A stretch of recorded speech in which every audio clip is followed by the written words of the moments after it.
Hello friends, स्वागत है आप सभी का सीबीबी का आर्ट्स क्लास में। आज के इस वीडियो में भूगोल विषय का एक प्रीवियस ईयर पेपर सॉल्व करने वाले हैं। 2020 का, 2022 का, 2023 का, 2024 का पेपर सॉल्व करेंगे। आज के इस वीडियो में 2022 का जो है पेपर सॉल्व करने वाले हैं। पूरा अच्छे से बताऊं कैसे पेपर सॉल्व किया जाता है और किस प्रकार से जो है आपको आंसर लिखना होता है। सब कुछ डिटेल में दोस्तों आपको इस वीडियो में जानकारी मिलेगी।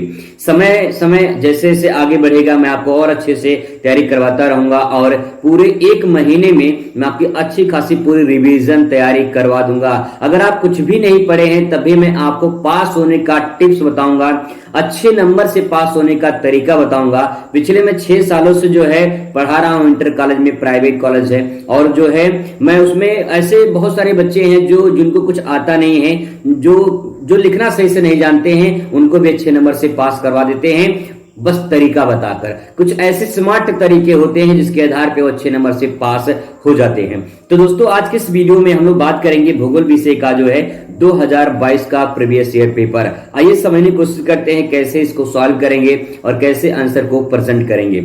सबसे पहले बात करेंगे यहाँ पे जो है आपके टाइप रहेंगे बहुविकल्पीय सवाल। तो जो बहुविकल्पीय सवाल रहेगा उसको कॉपी में कैसे लिखना है इसको समझेंगे। ठीक है, तो चलिए पहले शुरुआत यहीं से करते हैं और पहला क्वेश्चन आपके सामने यहाँ पे है, निम्नलिखित में से कौन सा एक मानव भूगोल का उपागम नहीं है। ठीक है, तो यहाँ पे सेंटेंस लिखा है मानव भूगोल का उपागम नहीं है। उपागम का मतलब यहाँ पे अप्रोच समझ सकते हैं, एक तरह से स्रोत समझ सकते हैं इसको। ठीक है, तो यहाँ पे जो है इसमें राइट आंसर मात्रात्मक क्रांति हो जाएगी। इसका आंसर कैसे कॉपी में लिखेंगे तो मैं आपको दिखा दे रहा हूं। मैंने कॉपी भी में जो है इसको आंसर को अच्छे से लिखा है तो मैं वो भी आपको दिखा दे रहा हूं, ताकि जो है आप अपने कॉपी में जब आप इसे प्रेजेंट करें तो कैसे लिखें ये भी आपको पता होना चाहिए। ठीक है, थोड़ा सा वक्त लग सकता है यहाँ पे। देखिए यहाँ से मैंने इसको आंसर को प्रेजेंट किया है। अब देखिए यहाँ पे जो है ये प्रश्न पत्र हल है यहाँ पे। इसके बाद जो है ये बहुविकल्पीय सवाल है। आपको अपने कॉपी में ऐसे बहुविकल्पीय यहाँ पे लिख देना है और यहाँ पे प्रश्नोत्तर नंबर 1 लिखना है। ठीक है, और इसके बाद जो भी आंसर, जैसे पहले का बा सही है तो पहले का बा लिख के इस पर टिक कर देंगे, ये आपका करेक्ट हो जाएगा। ठीक है, 1 नंबर आपको मिल गया। इस प्रकार से जो है आपको आंसर प्रेजेंट करने हैं। ऐसे ही आपको यहाँ पे दिखाई देगा दूसरा प्रश्न यहाँ पे दे सकते हैं। दूसरे प्रश्न का जैसे लिखेंगे प्रश्नोत्तर नंबर, ठीक है, और इसके बाद दूसरा प्रश्न का जो भी सही रहेगा उसका नंबर लिखेंगे और यहाँ पे उसका आंसर यहाँ पे ऐसे इस प्रकार से टिक कर देंगे। ठीक है, तो इस प्रकार से बहुविकल्पीय सवाल जो है आपको सॉल्व करने हैं। इसके ओर देख लेते हैं एक बार और कौन कौन से प्रश्न यहाँ पे हैं। ठीक है, और आपको आसानी से सब कुछ समझ में आ जाएगा। चलिए बात करते हैं यहाँ पे दूसरा जो प्रश्न है। दूसरा प्रश्न आपके सामने यहाँ पे आ चुका है। दूसरा दोस्तों जो प्रश्न है ये कई बार क्वेश्चन रिपीट हुआ है, निम्नलिखित में से कौन सी बागाती फसल है। बागाती फसल का मतलब वो फसल होता है जो बागानों में की जाती है, जो व्यवसाय के लिए किया जाता है। ज्यादातर इसमें व्यापार के लिए ही किया जाता है, उसे बागाती या व्यवसायिक फसल के नाम से जाना जाता है। तो जो चना है ये बागाती फसल के अंतर्गत नहीं आता है। गेहूं बागाती फसल के अंतर्गत नहीं आता है। रबड़ नहीं आता है इसमें, धान नहीं आता है। रबड़ जो इसमें राइट आंसर हो जाएगा। ठीक है, जो रबड़ होता है ये बागाती फसल के अंतर्गत आता है और ये व्यवसाय के उद्देश्य के लिए ही किया जाता है, तो इसमें राइट आंसर हो जाएगा रबड़। ठीक है, चलिए बात करते हैं अगले प्रश्न पर। अगला है निम्नलिखित राज्यों में से किसमें प्रमुख तेल क्षेत्र स्थित है। तो झारखंड में नहीं है, बिहार में नहीं है, उत्तर प्रदेश में नहीं है, असम में है। असम का एक क्षेत्र है डिगबोई, यहाँ पे ज्यादातर जो है यहाँ पे खनिज तेल यानी जो पेट्रोलियम का जो भंडार है वो यहाँ पे पाया गया है। ठीक है, इसके बाद बात करते हैं question number 4। Question number 4 important है, निम्नलिखित में से पत्तनों में से कौन सा पूर्वी तट पर स्थित है। ठीक है, तो पूर्वी तट की बात करें, मैं थोड़ा सा आपको यहाँ पे अगर मानचित्र के माध्यम से एहसास कराऊं तो आप यहाँ पे देख पाएंगे। ये दोस्तों किसी भी मानचित्र को जो आप देखते हैं तो इसका जो होता है ये पश्चिम होता है और इधर जो होता है ये पूर्व होता है। ठीक है, तो यहाँ पे अगर बात करें कि जो है पश्चिम में कौन है तो गुजरात में एक बंदरगाह यहाँ पे है, पत्तन या बंदरगाह, सी पोर्ट बोलते हैं उसको इंग्लिश में। तो यहाँ पे कांडला बंदरगाह है गुजरात में। महाराष्ट्र में मुंबई बंदरगाह है। ठीक है, और उसके बाद जो है यहाँ पे गोवा में मारमा गांव है और मंगलुरु, यहाँ पे कर्नाटक में न्यू मंगलुरु है और केरल में यहाँ पे कोची बंदरगाह है। ये तो बात हो गई पश्चिम में। ठीक है, वहीं पूर्व की बात करें तो यहाँ पे तमिलनाडु में 2 है, एक तो नीचे है तूतीकोरिन और यहाँ पे जो है ऊपर पर है आपका यहाँ पे चेन्नई है, तमिलनाडु की राजधानी चेन्नई है। आंध्र प्रदेश में यहाँ पे दोस्तों विशाखापट्टनम है, और यहाँ पे उड़ीसा की बात करें, उड़ीसा में पारादीप है, और यहाँ पश्चिम बंगाल में दो हैं, एक कोलकाता दूसरा हल्दिया है। ठीक है, तो पूर्वी तट पर है, तो पूर्वी तट पर यहाँ पूछा गया है, तो देखिए तूतीकोरिन जो है पूर्वी तट पर है, कांडला मैंने बता दिया पश्चिमी तट पर है, गुजरात में है, मारमागांव जो है ये आपका जो है गुजरात गोवा में है, और पश्चिमी तट पर है, कोच्चि भी पश्चिमी तट पर है। तो इसमें राइट आंसर क्या हो जाएगा, तूतीकोरिन हो जाएगा। इस प्रकार से आंसर आप निकालिए, कभी कोई गलती नहीं होगी। अगला दोस्तों यहाँ पे सवाल, मोंटेवीडियो राजधानी नगर है, यानी किस देश की मोंटेवीडियो जो है ये राजधानी है। तो ये जो उरुग्वे है, ये उरुग्वे मोंटेवीडियो इसकी राजधानी है। अगर मैं मानचित्र में दिखाऊं आपको, तो आप मान के चलिए जो है इसका जो लोकेशन है कुछ इस प्रकार से जो है आपको देखने को मिलेगा। ये दोस्तों है साउथ अमेरिका, दक्षिण अमेरिका महाद्वीप। ठीक है, और यहाँ पे दक्षिण अमेरिका महाद्वीप में सबसे जो बड़ा देश है वो यहाँ पे है ब्राजील। ठीक है, ब्राजील है। ब्राजील के बाद दोस्तों यहाँ पे छोटा सा देश पड़ेगा, और इसी देश का नाम है उरुग्वे। ठीक है, इसी देश का नाम है उरुग्वे या उरुग्वे बोलते हैं ऐसे करके। ठीक है, और इसके नीचे जब आप यहाँ पे आएंगे तो आपको यहाँ पे इसके नीचे यहाँ पे अर्जेंटीना दिखाई देगा। तो अर्जेंटीना और ब्राजील के बीच में यहाँ पे उरुग्वे है, और उरुग्वे की राजधानी जो है यहाँ पे मोंटेवीडियो है। ठीक है, राजधानी एक पूछा जाता है, तो आप इसे एक बार जरूर देखें, मैं आपको अच्छे से ट्रिक्स के माध्यम से आपको याद करवा दूंगा। बात करते हैं दोस्तों अगला प्रश्न, यहाँ पे क्वेश्चन नंबर 6 देखते हैं। निम्नलिखित में से कौन सा स्थान सूती वस्त्र उद्योग के लिए प्रसिद्ध है। तो सूती वस्त्र उद्योग के लिए देखा जाए तो मैनचेस्टर जो है ये प्रसिद्ध है, और जो भारत का मैनचेस्टर कहलाता है वो अहमदाबाद को कहा जाता है। ये मैनचेस्टर पड़ता है दोस्तों इंग्लैंड में। ठीक है, इंग्लैंड यानी ग्रेट ब्रिटेन में एक शहर है मैनचेस्टर, वहां पे सूती वस्त्र जो है ये काफी प्रसिद्ध है। ठीक है, चलिए बात करते हैं अगले प्रश्न पर। अगला प्रश्न है ये, निम्नलिखित में से किस देश में जनसंख्या सर्वाधिक है। तो यहाँ पे आपके सामने ऑप्शन है, संयुक्त राज्य अमेरिका, बांग्लादेश, पाकिस्तान, अफगानिस्तान। पहले नंबर पे दोस्तों नाम आता है चीन का, अब तो नंबर 1 भारत हो चुका है। दूसरे नंबर पे जो आता है भारत आता है, और तीसरे नंबर पे आपका नाम आता है यूएसए का। ठीक है, यूनाइटेड स्टेट ऑफ अमेरिका यानी संयुक्त राज्य अमेरिका का नाम आता है। तो इसमें राइट आंसर हो जाएगा आपका संयुक्त राज्य अमेरिका। चलिए बात करते दोस्तों यहाँ पे क्वेश्चन नंबर जो है ये आपके 7 क्वेश्चन हो गए।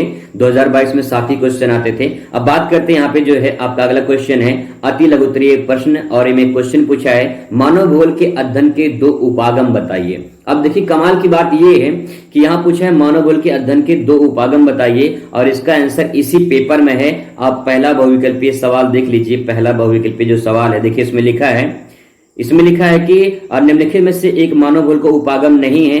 तो मानव भूगोल का जो उपागम नहीं है इसमें राइट आंसर मात्रात्मक क्रांति है। इसका मतलब ये भी है, ये भी है, ये भी है, यानी इसका 2 आंसर तो 2 नंबर हमको यहीं से मिल गया।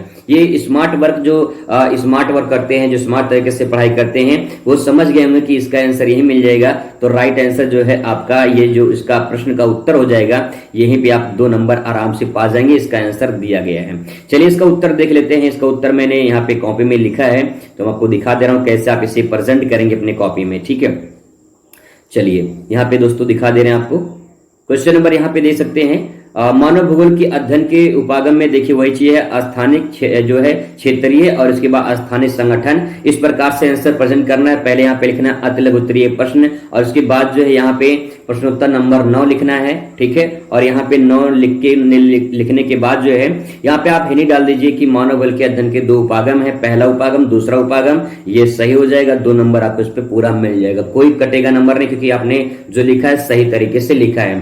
थोड़ा सा राइटिंग पे ध्यान दीजिएगा, उच्चारण पे थोड़ा सा ध्यान दीजिएगा। ठीक है, एक छोटी सी मिस्टेक यहाँ पे हुई थी कि जो है इसमें 2022 में भी 8 सवाल पूछे जाते थे, लेकिन उसमें सवाल मिस्टेक हो गया है। तो उसमें यह है कि सड़क के किनारे कौन सी बस्तियां देखने को मिलती है, तो रेखीय बस्ती इसमें राइट आंसर हो जाएगा। ठीक है, ये थोड़ा सा मिस्टेक हो गया था, मैं आपको बता दे रहा हूं। तो बात करते हैं दोस्तों अगले प्रश्न पर। अगला प्रश्न आपके सामने यहाँ पे है, क्वेश्चन नंबर जो है अति लघु का जो है आपका क्वेश्चन नंबर 2 देखते हैं।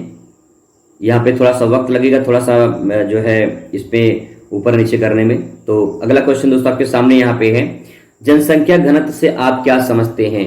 तो जनसंख्या जो घनत्व है उसको कैसे समझेंगे, इसको भी देख लेते हैं। इसको कैसे आप जो है अपने आंसर में आप लिखेंगे कि कॉपी में कैसे जो है जनसंख्या घनत्व को प्रेजेंट करेंगे। ठीक है, तो इसको भी आंसर को देख लेते हैं। यहाँ पे आप देख लीजिए अच्छे तरीके से मैंने आंसर लिखा है। अगर आप पूरा ऐसे लिख देंगे तो 2 नंबर कोई भी टीचर काटेगा नहीं, पूरा नंबर आपको यहाँ पे मिल जाएगा। जनसंख्या घनत्व यहाँ पे हेडिंग डाल देंगे और लिखेंगे इसमें किसी भी क्षेत्र में प्रति वर्ग किलोमीटर में निवास करने वाले व्यक्तियों की संख्या को जनसंख्या घनत्व कहते हैं।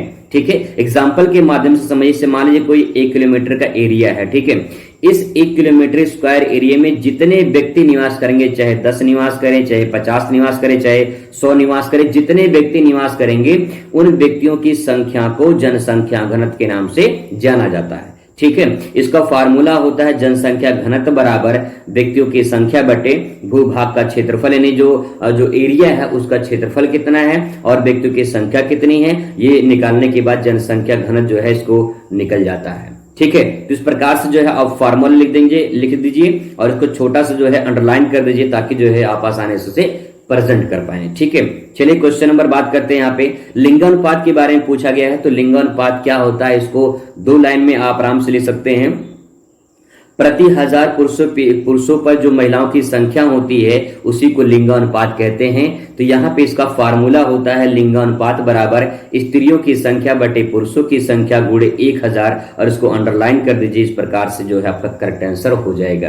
तो दोस्तों ये लिखने का जो है स्मार्ट वर्क है, कैसे आप आंसर को प्रेजेंट करेंगे आप उसको अच्छे से समझ सकते हैं। आप जिस प्रकार से लिखेंगे उसी प्रकार से जो है आपको नंबर मिलेगा। ठीक है, चलिए बात करते हैं अगले क्वेश्चन पर। मैं क्वेश्चन नहीं दिखाता हूं लेकिन क्वेश्चन एक बार पढ़ लेंगे, लेकिन यहाँ पे आंसर देख लेते हैं। बागायती कृषि की 2 विशेषताएं पूछा गया है और ये बागायती कृषि में देखिए अभी बहुविकल्पीय में सवाल पूछा गया था और यहाँ भी पूछा गया है, तो इसको थोड़ा समझने की कोशिश करेंगे। बागायती कृषि वो होती है जो बागानों में की जाती है। देखिए बागायती कृषि में अधिक पूंजी लगती है क्योंकि बागानों में की जाती है, बड़े क्षेत्रों में की जाती है तो उसमें पैसा ज्यादा लगता है, यानी पूंजी आपका ज्यादा लगेगा। कुशल श्रमिक मतलब कि श्रमिक जो होंगे उनको जानकारी होना चाहिए, कुशल होना चाहिए, उनको जानकारी होनी। जैसे मान लो जो है कपास जो है हमको उगाना है, ठीक है, तो कपास उगाने के लिए हमें जो है हम कपास में कौन कौन से किस प्रकार से होता है उसकी जानकारी हमारे पास होना चाहिए। ठीक है, और उच्च तकनीकी भी हमारे पास होना चाहिए, मतलब टेक्नोलॉजी का ज्ञान हमारे पास होना चाहिए। अगर फसल बर्बाद हो रही है तो उसको बचाया जा सकता है। ठीक है, दूसरा पॉइंट लिखेंगे बागायती कृषि जो होती है बागानों में की जाती है, इसके अंतर्गत चाय, रबड़, केला, नारियल, अनानास आदि फसल आते हैं। तो यहाँ पे ये जो पॉइंट आप लिखे हैं 2 पॉइंट पूछा है, 2 विशेषता लिखा है, बहुत अच्छे तरीके से लिखा गया है। 1 नंबर इस पे, 1 नंबर इस पे, टोटल 2 नंबर आपको मिल जाएगा। इसी प्रकार से आंसर को प्रेजेंट करना है, यही होता है लिखने का सही तरीका दोस्तों। अगर आप इस प्रकार से प्रेजेंट करेंगे तो पूरा नंबर आपको मिलेगा। क्वेश्चन नंबर 13 देखिए, मैंने बीच में लिखा है प्रश्नोत्तर नंबर 13 और लिखा है भारत में कोयला उत्पादक 2 क्षेत्र पूछा है, जितना पूछा जाए उतना ही लिखिए अगर आपको टॉपर बनना है तो। ठीक है, अगर टॉपर नहीं बनना है, पास होना चाहते हैं तो आप कुछ भी लिख सकते हैं। कुछ भी का मतलब ये है कि उसी से संबंधित बनाकर कुछ भी लिख दीजिए, कुछ मिल जाएगा। लेकिन सवाल ये कि अगर टॉपर की लिस्ट में आना है तो आपको जितना पूछा गया है उतना लिखिए, पूरा नंबर मिलेगा आपको। बात करते हैं यहाँ पे कि कोयला उत्पादक क्षेत्र कौन कौन से हैं, तो झारखंड और पश्चिम बंगाल। और झारखंड का झरिया जो है कोयले के लिए प्रसिद्ध है और पश्चिम बंगाल का जो रानीगंज है ये भी प्रसिद्ध है इसके लिए। ये क्वेश्चन बहुविकल्पीय में पूछा जा सकता है कि झारखंड का झरिया, देखिए यहाँ पे झार लिखा है, यहाँ भी झार लिखा हुआ है, दोनों झार में झार कॉमन है तो आप इस प्रकार से याद कर सकते हैं। तो झारखंड का झरिया जो है कोयले के लिए प्रसिद्ध है और ये दोनों इंपॉर्टेंट है। 1 नंबर टोटल मिला के 2 नंबर आपको यहाँ से मिल जाएगा। ये दोस्तों सही तरीका है। यहाँ पे हेडिंग बार जरूर डाल देंगे कि भारत में कोयला उत्पादक क्षेत्र है, पहला हो गया, दूसरा हो गया, बस काम खत्म। इसके बाद नेक्स्ट क्वेश्चन लिखेंगे। ठीक है, अगला क्वेश्चन है प्राकृतिक पर्यावरण को परिभाषित करिए, तो उसमें परिभाषा पूछा है। परिभाषा में लिखेंगे प्राकृतिक पर्यावरण के अंतर्गत सभी पदार्थ जो प्रकृति द्वारा निर्मित हैं उन्हें शामिल किया जाता है। भाई सिंपल सी बात है, प्राकृतिक पर्यावरण है यानी जो भी पदार्थ हैं, जो भी हमारे पास वस्तु हैं, वो सभी पदार्थ वस्तु प्रकृति के द्वारा निर्मित हैं, उसे हम प्राकृतिक पर्यावरण कहेंगे। जो पर्यावरण में सभी सजीव और निर्जीव जीव शामिल होते हैं। यहाँ पे निर्जीव जीव नहीं, निर्जीव का मतलब जैसे कि पेड़ हो गया, सॉरी जैसे कि पत्थर हो गया, ठीक है, जैसे कि पानी हो गया, मिट्टी हो गया, ये सब इसमें शामिल किया जाएगा। ठीक है, प्राकृतिक पर्यावरण में जल, मिट्टी, वायु, जीव, वनस्पति, नदी, पहाड़, पर्वत, ये सब जो है इसके घटक हैं, इसके अंतर्गत आते हैं। प्राकृतिक पर्यावरण का मतलब अगर इसको एक लाइन में समझना है तो प्रकृति द्वारा जो भी निर्मित है, जैसे मिट्टी है, पहाड़ है, पर्वत है, जीव जंतु, वनस्पतियां, इस प्रकृति के द्वारा निर्मित है, तो ये सब जो है प्राकृतिक पर्यावरण के अंतर्गत आते हैं। चलिए बात करते हैं क्वेश्चन नंबर यहाँ पे 15 दोस्तों। 15 क्वेश्चन पूछा है, सन नगर को परिभाषित कीजिए। एक बार प्रश्न देख लेते हैं थोड़ा सा, ताकि जो है आपको समझ में आए। ठीक है, प्रश्न जो है यहाँ पे आपका था कि सन नगर से आप क्या समझते हैं। ठीक है, तो देख लेते हैं यहाँ पे सन नगर की परिभाषा। यहाँ पे देखो दिया है, सन नगर जो है 2 नंबर पूछा है, सन नगर को परिभाषित करिए। तो जो सन नगर है इसको लिखने के लिए हम इसका आंसर कैसे लिखेंगे इसको भी समझने की कोशिश करते हैं। तो देखिए मैंने आपको बताया था कि जो है आंसर लिखने के लिए आपको थोड़ा सा स्मार्ट वर्क करना पड़ेगा। ठीक है, तो यहाँ पे देखिए सन नगर हेडिंग डाल दीजिए और लिखेंगे सन नगर से तात्पर्य ऐसे नगर से है जो विशाल नगरीय क्षेत्र से होते हैं, जो अलग अलग नगरों के आसपास से मिला होता है, जैसे दिल्ली से नोएडा, हैदराबाद से सिकंदराबाद। सन नगर का मतलब ये है कोई एक बड़ा सिटी किसी दूसरे छोटे सिटी से जुड़ा हो। जैसे दिल्ली है, दिल्ली बगल में नोएडा है, गाजियाबाद है। ठीक है, तो वो क्या है, दिल्ली एक बड़ा शहर हो गया, नोएडा भी अपने आप में फेमस सिटी है। लेकिन कहने का मतलब ये है कि नोएडा उसी से विकसित हुआ है, दिल्ली के टच में। ठीक है, इसलिए विकसित हुआ है। तो कहने का मतलब ये है कि एक बड़ा शहर जो छोटे शहर से जुड़ा होता है, अटैच होता है, उसी को सन नगर कहा जाता है। ऐसे आप इसको समझ सकते हैं। क्वेश्चन नंबर दोस्तों 16 देखते हैं। 16 है, उद्योग को स्थानीयकरण के कारण बताइए। कारक में होता है कारण, यानी उद्योग जो होते हैं एक स्थान से दूसरे स्थान पर क्यों जाते हैं, उसको प्रभावित करने वाले कौन कौन से कारक हैं उनके बारे में बताना है। तो उसमें देखिए कच्चे माल की उपलब्धता, सिंपल सी बात है, जहां पे कच्चे माल आसानी से उपलब्ध हो जाएंगे। जैसे मान लो अगर बनाना है यहाँ पे चीनी बनाना है, ठीक है, चीनी बनाना है, तो चीनी के लिए हमारे पास क्या होना चाहिए, गन्ना होना चाहिए। तो गन्ना जिन क्षेत्रों में अधिक उत्पादन होता है, जैसे पश्चिमी यूपी में, महाराष्ट्र में, यहाँ पे गन्ना अधिक उत्पादन होता है, तो मिल भी, चीनी जो मिल होंगी आपको वहीं देखने को मिलेंगे जहां पे आसानी से कच्चे माल मिल जाते हो। तो इसका मतलब दोस्तों ये है कच्चे माल की उपलब्धता जहां पे होगी उद्योग वहीं पे स्थापित होते हैं। ठीक है, चलिए अब बात करते हैं कुशल श्रमिक एवं सस्ते श्रमिक। जिन क्षेत्रों में कुशल श्रमिक भी हो और सस्ते श्रमिक हो, हर कोई, जैसे अगर आपका मान लो घर बन रहा है, तो आप जब मजदूर रखोगे तो आप यही सोचोगे कम से कम मजदूरी दर को देनी पड़े। ठीक है, तो कहने का मतलब यह है कि कम से कम मजदूरी देनी पड़े और अधिक से अधिक काम लिया जाए और अच्छा काम लिया जाए, उससे अच्छा काम करे हो। तो इसका मतलब ये है कि लोग चाहते हैं कि सस्ता श्रमिक हो और कुशल हो, यानी उसको जानकारी हो उस चीज को करने के लिए जो चीज हम करवाना चाहते हैं। इस प्रकार से जहां पे कुशल सस्ते श्रमिक मिलेंगे वहां उद्योग स्थापित होता है, यानी स्थानांतरण होता है। तो यहाँ पे 2 पॉइंट दोस्तों हो गया। इसके बारे में आपको कुछ नहीं लिखना है, बस पॉइंट लिख दीजिए, 2 नंबर आपको मिल जाएगा। ठीक है, अब बात करेंगे दोस्तों यहाँ पे जो है अगले पॉइंट पर लघु उत्तरीय प्रश्न के बारे में। दोस्तों अगर बात करें तो लघु उत्तरीय जो प्रश्न है ये बात करेंगे हम लोग अगली वीडियो में, ताकि ज्यादा लंबा ना हो जाए वीडियो। आप बोल भी ना है भाई कि शॉर्ट का जमाना है, अब 18 मिनट यहाँ पे टिक रहे हैं, तो इसका मतलब ये है कि जो है आप बहुत ज्यादा यहाँ पे टाइम बिता रहे हैं। सोशल मीडिया पे आज के जमाने में शॉर्ट वीडियो लोग देखते हैं, तो वहाँ पे लोगों के पास टाइम नहीं आज के डेट में है। चलिए मिलते हैं नेक्स्ट वीडियो में, तब तक खुश रहिए, मस्त रहिए, जिंदगी में स्वस्थ रहिए। धन्यवाद।